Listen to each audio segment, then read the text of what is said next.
ایران کا ایک شہر ہے، اس کا نام ہے گنداب۔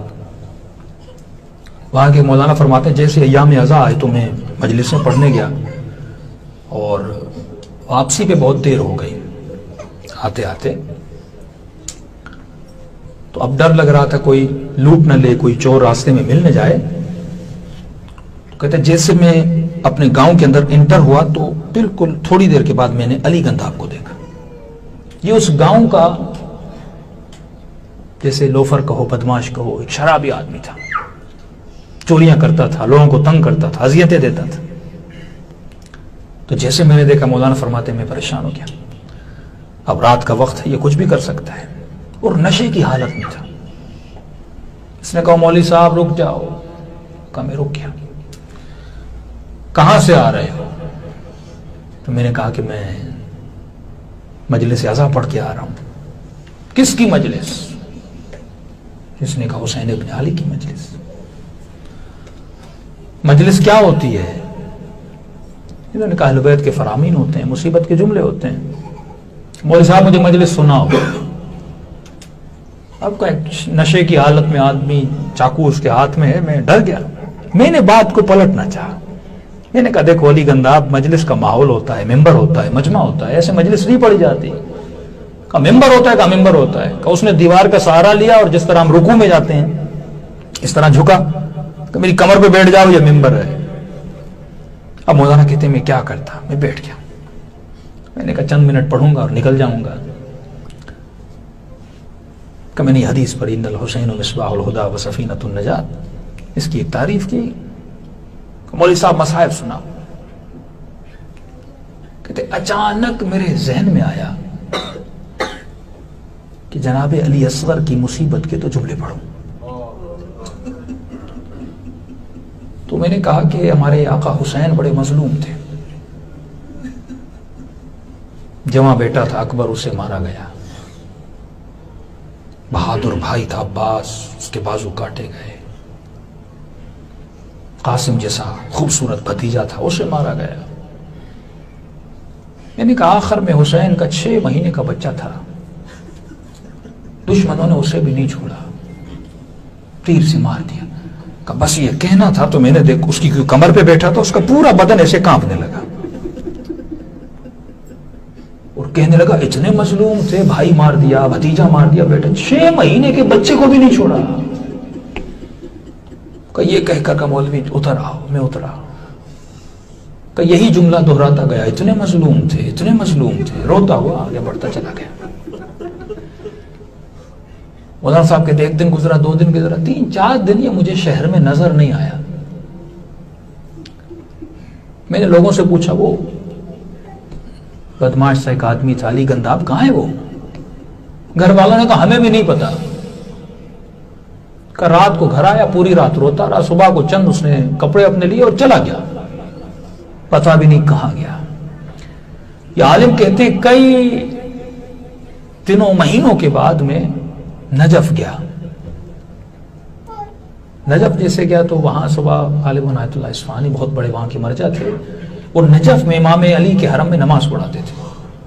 صبح کی نماز کی پہلی صف میں جب میں نماز پڑھنے لگا تو آغا کے بالکل پیچھے جیسے نماز ختم ہوئی تو ایک شخص تھا، اس کی وہ دعا پڑھ رہا تھا اور سجدے میں اس کا عجیب سا گریا۔ تو میں نے غور سے دیکھا یہ آواز، یہ چہرہ جانا پہچانا ہے۔ جب آگے بڑھا تو میں نے دیکھا یہ تو وہی علی گنداب ہے، شہر کا مشہور شرابی اور بدماش۔ کہتا میں اس مجتہد کے پاس گیا، میں نے قبلہ آپ جانتے ہیں اس کو کون ہے؟ یہ ہمارے شہر کا؟ کہ مجھے نہیں پتا یہ کون ہے، لیکن جب سے نجف آیا ہے اس سے بڑا ہم نے عابد نہیں دیکھا۔ کہ اگر اس کی عبادت کو دیکھنا ہے تو مسجد کوفہ چلے جانا۔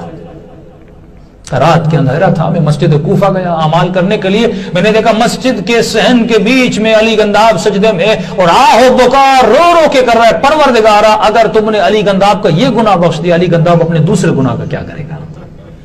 2 گھنٹہ اپنے ایک گناہ پہ آہ و بکا کر کے روتا تھا۔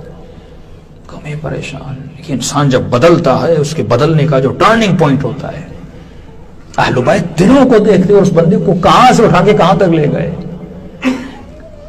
کہ ایک دن صبح کی نماز پڑھ رہے تھے، نماز عشاء پڑھ رہے تھے، اچانک ایک شخص آئے، مولانا کوئی آیت اللہ کاظم تھے وہاں پہ، وہ شدید بیمار ہو گئے اور ڈاکٹرز نے جواب دے دیا اور غالباً کئی آج رات مر جائے گا، سکرات کا گویا وقت ہے، تو گھر سے پیغام آیا اس کے لیے قبر کا بندوبست کیا جائے۔ تو اصفہانی نے کہا ٹھیک ہے، کہ بالکل امام علی کے دروازے کا جو انٹرنس ہے، کا یہ بہت بڑا مرجع ہے، اس انٹرنس پہ اس کی قبر بنائی جائے۔ کہ رات کو طالب علموں نے قبر کو کھود دیا، قبر تیار ہوئی، کہ صبح کی نماز کے بعد غسل کفن ہوا تو اس کو دفن کر دیں گے۔ کہ صبح کی نماز ہو گئی، انتظار میں تھے، آقا نے پیغام بھیجا کیا ہوا، ان کی طبیعت بہت خراب تھی اور آپ نے کہا غالباً مر جائیں گے۔ قبلہ پتہ نہیں، بالکل ٹھیک ہو گئے ہیں، گویا کبھی بیمار ہوئے ہی نہیں تھے۔ اب یہ سوچ رہے تھے جو قبر کھودی اس کا کیا کیا جائے۔ اتنے میں ایک شخص دوڑا آیا کہ رہ قبلہ کئی دیر گزر گئی، علی گنداب سجدے سے سر نہیں اٹھا رہا۔ آقا اصفہانی آگے بڑھے، آواز دے کے علی اٹھو اٹھو، لیکن دیکھا نہیں، سر یہاں پلٹا اور روح پرواز کر کے چلی گئی۔ اس وقت آقا اصفہانی نے یہ جملہ کہا علی نے اپنے علی کے لیے قبر کھدوائی تھی۔ کہاں جون، کہاں حر، کہاں جناب زہیر، کہاں وہب، لیکن آج جب جب کربلا جاتے ہو یہاں پہ حبیب کو سلام دیتے ہو، حسین کے قدموں میں جون دفن ہوا پڑا ہے۔ فیضان محترم، یہاں دیر نہیں ہے کسی چیز کی، فرمایا خدا کسی کو جہنم میں ڈالنا چاہتا ہی نہیں ہے۔ اگر جہنم میں ڈالنا چاہتا تو وہ یہ نہ کہتا اگر ایک نیکی کرو گے تو 10 لکھوں گا، برائی کرو گے تو 1 لکھوں گا۔